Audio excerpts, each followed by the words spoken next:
Ilustrasi yang baru saja kita saksikan bersama adalah simulasi atas apa yang mungkin terjadi di tahun 2045.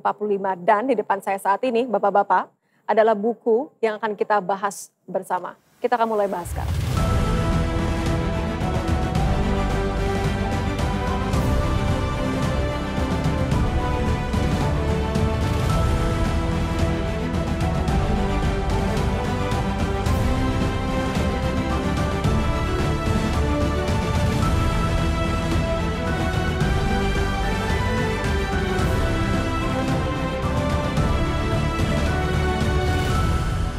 Di meja bundar ini sudah hadir bersama Ditya membahas bersama-sama mengenai buku Transformasi Perang Darat 2045.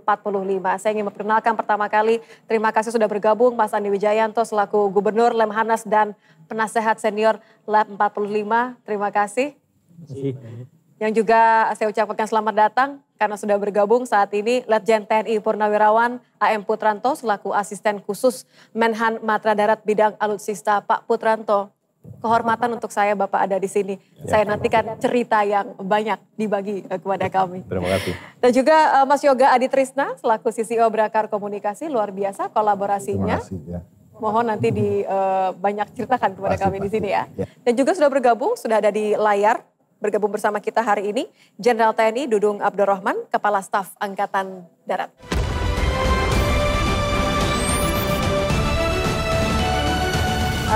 Pertanyaan pertama saya harus ke Mas Andi. Mas Andi, patah kan mengatakan don't judge a book by its cover gitu ya. Tapi setelah saya melihat buku ini kayaknya it has to be judged by its cover. Karena covernya aja ini sudah luar biasa gitu, menarik sekali. Kenapa, pertanyaan saya ya, kenapa buku ini diberi judul Transformasi Perang Darat 2045? Yang pertama memang berusaha untuk membuat kerangka akademik ketika Pak Jokowi 5 Oktober 2021 hari ulang tahun TNI ke-76 itu dalam amanatnya memerintahkan dilakukan transformasi pertahanan untuk membentuk kekuatan pertahanan Indonesia 2045. Jadi mungkin itu pertama kali secara formal ya. Terus yang kedua ya perang berubah terus. Ya sekarang kita ada di perang generasi 5. Ya kalau dulu Napoleon mungkin perang generasi 1, lalu Hitler, Blitzkrieg itu perang generasi 2, lalu sempat kita punya kekhawatiran tentang perang nuklir itu perang generasi 3, perang generasi 4 itu yang asimetrik, ya gerilya itu perang generasi 4, lalu sekarang perang generasi 5 ini berat di teknologi.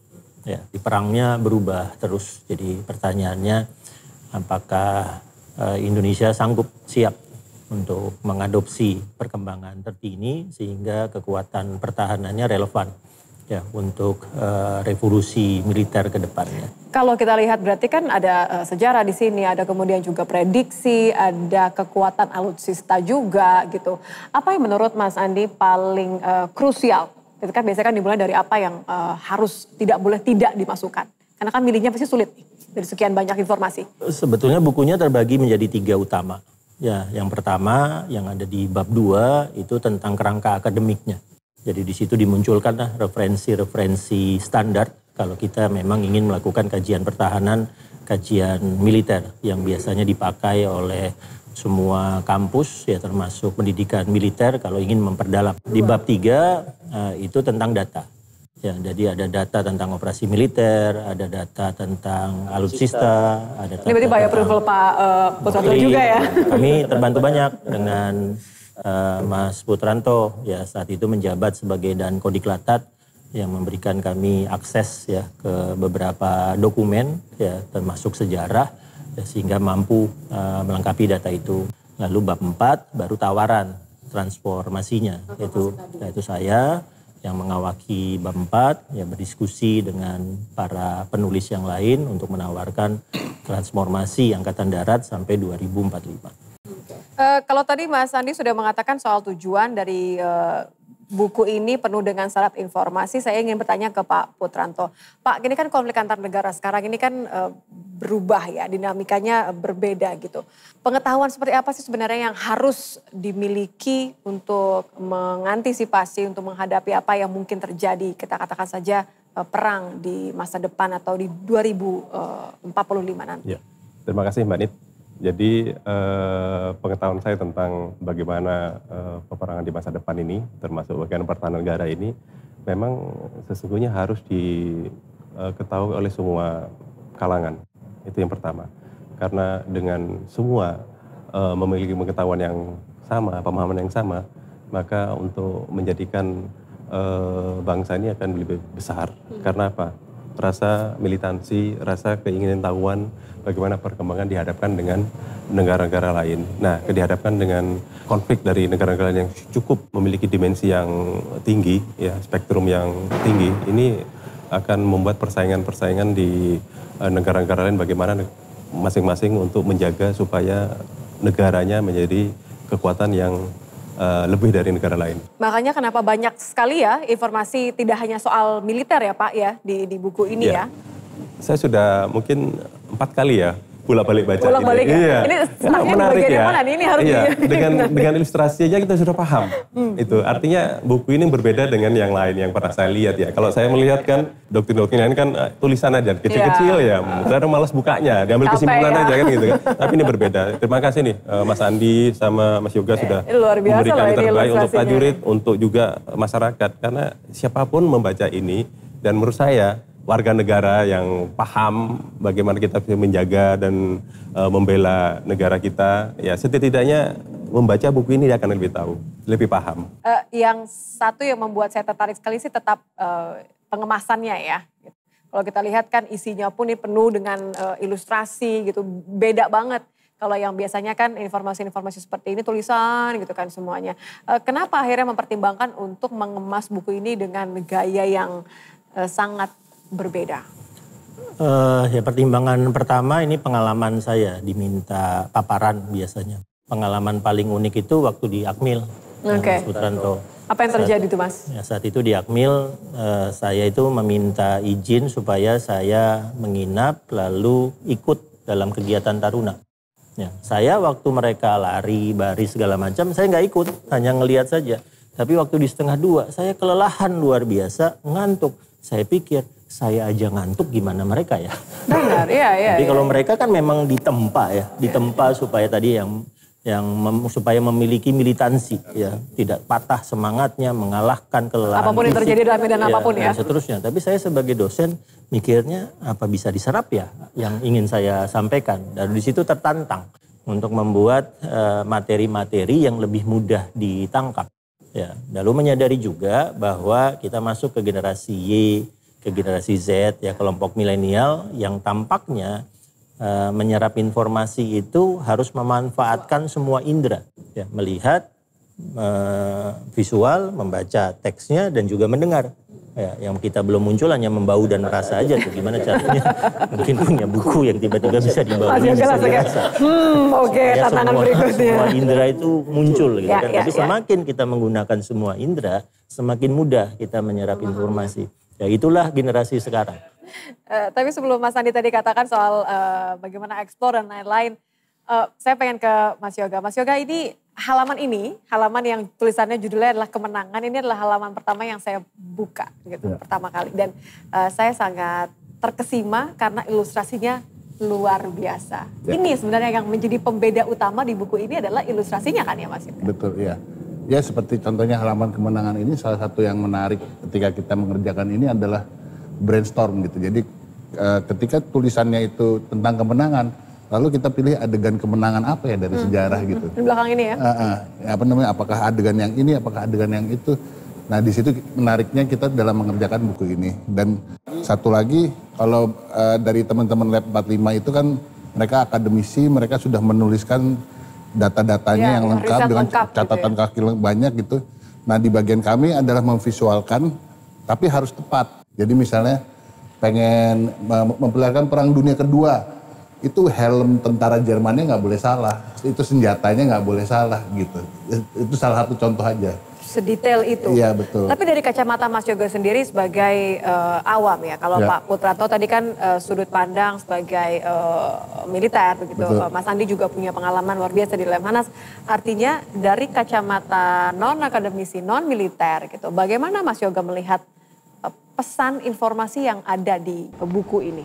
Menurut saya zaman sekarang itu penting banget ya, segala sesuatu kalau bisa ada visualnya, ada ke indera-indera lainnya gitu. Jadi nggak cukup. Kalau bisa kayak game ini ya, betul, game ini kan semuanya lengkap multimedia, multi apa gitu. Nah, ini hanya salah satu contoh kecil upaya ya dari tulisan kita visualkan agar dengan mudah pembaca tuh bisa membayangkan atau bahkan berimajinasi sendiri gitu, melihat oh perang zaman dulu tuh seperti ini, langsung kebayang. Seperti kita misalnya mau gambar prajurit Napoleon gitu. Kan bisa aja kita cuma menggambar mereka berdiri-berdiri aja. Tapi jangan biasa. Biar seru, bayangin Napoleon tuh lagi menyerang ke sini gitu. Nah itu yang kami harapkan tuh efek gitu tuh, ngelihat Napoleon tuh kebayang derap kudanya pasukan Napoleon, lihat tembak-tembak tuh kebayang ledakan tank gitu. Ini kayaknya benar-benar dibikin 3D nih ya. Ya dari gambar aja udah bisa terbayang gitu. Kami dulu juga penggemar komik ya kan, ketika baca komik kan imajinasi gitu. Halaman favorit Mas Yoga yang mana? Bisa dikasih tahu yang kan ini teman-teman semua ya. Kalau aku pilih halaman yang ini, nanti yang itu. Nah, nggak boleh. Cemburu. Tapi aku ada halaman favoritku justru yang ini gitu. Halaman pendahuluan ini. Di sini ada kami semua. Ini tim yang berkolaborasi untuk ini. Ada tim dari Lab 45, teman-teman akademisi researcher yang ada di bawah Mas Andi. Ada juga tim kreatif dari Brakar Komunikasi yang terdiri dari ilustrator, juga copywriter gitu.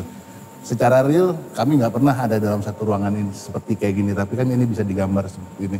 Dan ini ada satu yang di layar ini adalah teman kami Santosa Triwibawa. Di awal itu dia pimpinan produksi mengerjakan ini. Dia sangat semangat sekali gitu. Sayang sekali di tengah jalan ada musibah, dia meninggal dunia. Ini sebagai bentuk penghormatan terhadap. Jadi ini sebagai bentuk penghormatan terhadap teman saya itu, dan Mas Andi pun sempat bilang ya pakai topi di sini Mas Andi. Ya Mas Andi pun sempat bilang mari kita selesaikan proyek ini untuk menghormati Cimot gitu. Ini walaupun di pendahuluan, ini digambarnya terakhir nih. Baru jadinya terakhir-terakhir, dan ketika saya melihat ini terharu saya, teringat sepak terjang teman-teman semua dalam mengerjakan satu buku ini yang sebetulnya cukup panjang prosesnya. Kurang lebih selama 1 tahun kalau saya tidak salah, yang tidak pernah satu meja in real life gitu, tapi bisa disatukan di ilustrasi di buku bagian pendahuluan ini. Betul sekali. Terima kasih Mas Yoga. Tapi ini menarik. Kadang-kadang kan banyak orang yang berpikir bahwa pengetahuan mengenai perang itu kan hanyalah pengetahuan yang harus dimiliki oleh orang yang kemudian berperang gitu kan. Hanya untuk pihak militer saja. Tapi kan dengan adanya buku ini, harapannya adalah semua harus paham, semua harus tahu, semua bisa memetakan.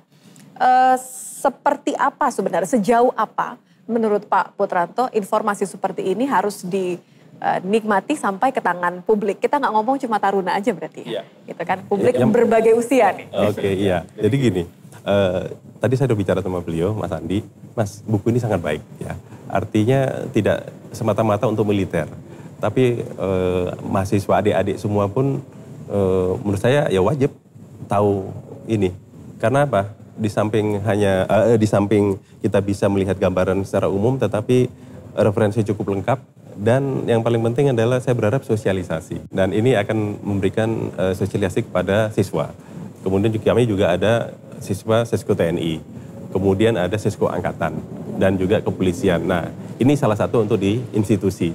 Kemudian untuk ini ya pada saat kuliah-kuliah umum. Mungkin saran saya Mas Andi harus mengkader siapa yang siap untuk memberikan secara serentak. Sehingga pemahaman seluruh komponen bangsa itu bisa menerima. Jadi ya itulah yang saya harapkan semuanya bisa menikmati dan mengerti dan memahami, yang penting ya, memahami dari isi buku ini, karena yang kita hadapi itu adalah masa depan. Sekarang ingin bertanya kepada Pak Dudung. Pak Dudung sebagai Kepala Staf Angkatan Darat, bagaimana Anda melihat buku ini yang syarat dengan informasinya luar biasa? Saya sebagai sipil mendapatkan banyak informasi dari buku ini. Tanggapan Anda? Menurut saya, informasi yang disajikan di dalam buku ini sangat akurat, lengkap, dan yang paling penting relevan dan berguna bagi siapa saja yang ingin lebih mengerti tentang upaya pertahanan nasional, apalagi melihat situasi dunia yang selalu berubah. Buku ini juga sangat menarik bagi generasi muda dengan tetap menyajikan keakurasian dari informasi yang disampaikan. Tapi kalau Bapak melihat ekspektasi buku ini akan dibaca oleh generasi muda, menurut Bapak seberapa penting informasi yang ada bagi generasi muda saat ini? Seperti yang panel bicarakan sebelumnya, upaya pertahanan kedaulatan bangsa di masa depan akan berbeda dengan yang sebelumnya. Dan bangsa Indonesia harus siap untuk menghadapinya. Bukan hanya jenderal-jenderal militer saja, tapi juga orang awam kebanyakan. Semua perlu tahu apa yang dihadapi ketika menyangkut upaya pertahanan negara, terutama anak-anak muda. Oleh karena itu saya bersyukur sekali dengan adanya buku ini. Transformasi Perang Darat 2045 ini dapat memberikan pengetahuan yang dalam namun tetap akurat tentang upaya pertahanan Indonesia. Saya rasa kesimpulannya adalah bagaimana kita harus mempersiapkan untuk segala kemungkinan karena sebaik-baiknya pertahanan adalah hal yang bisa kita antisipasi mulai dari mengetahui medan, mengetahui keunggulan dan juga kelemahan seperti Pak Putranto katakan tadi. Pembahasan transformasi Perang Darat 2045 diharapkan bisa bermanfaat bagi banyak pihak. Terima kasih sekali lagi Pak Dudung sudah bergabung bersama kami untuk pembahasannya. Pak Putranto juga sudah memberikan cerita yang luar biasa. Mas Andi terima kasih banyak, Mas Yoga kolaborasi yang luar biasa. Kita akan nantikan untuk eksplor berikutnya begitu ya. Sekali lagi mudah-mudahan informasi yang ada dalam buku Transformasi Perang Darat 2045 ini bisa mengedukasi dan mempersiapkan Indonesia untuk segala kemungkinan di tahun 2045. Saya Nitya Anissa, terima kasih, sampai jumpa.